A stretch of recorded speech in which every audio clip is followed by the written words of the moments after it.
Evening. I'm Razr Kade. This is Fake News, episode 20 today. Ukraine captured a Russian using drones and ground robots. And a Neuralink rival is placing its first sensor in a human brain. Nvidia released AI models that design quantum computers. On my desk, there's a chess piece. It is a pawn. It is global. Top story. President Zelensky has announced a historic first.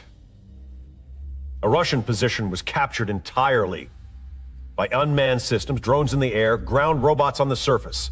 No human soldiers set foot on the objective. The CSS report confirms it. The ground was taken. Nobody walked. This is not a drone strike. This is not remote bombing. This is territory changing hands without any human body being present for the transfer. The first fully autonomous military capture in history happened, and the headline will be a CSIS report most people will never read. Every war has a line where something becomes normal. Correct. That was not normal. The day before, this was the line. We just crossed it. Nobody noticed because nobody was there. Story 2.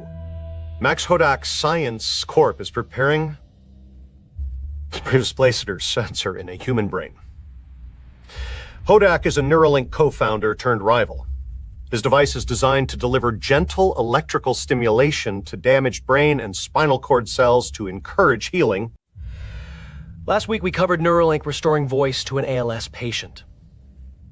This week a different company, founded by a man who used to work at that first company, is preparing to open a second human head.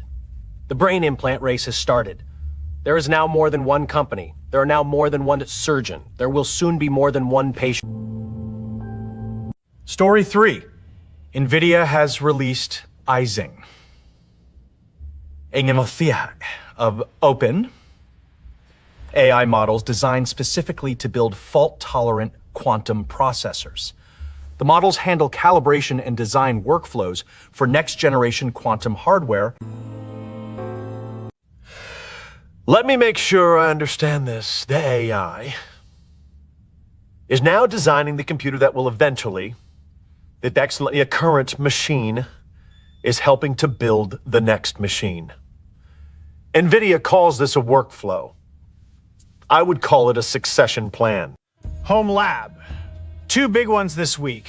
First, a new paper claims to convert standard autoregressive language models into diffusion models with a 2x speedup, fully compatible with the existing inference stack. If it holds up, it is a drop-in upgrade that halves the cost of running any model. Second, a developer has published a 3-layer catching architecture that cuts language model API costs by 75%. You send a request. The cache answers if it has seen anything similar. Your bill drops, but nothing else changes. Speculation time. Stanford's new AI Index report says there is a growing disconnect between the people building AI and the people living with it. The experts are excited. The public is anxious about jobs, healthcare, the economy. The 2 groups are increasingly reading different newspapers and seeing different futures.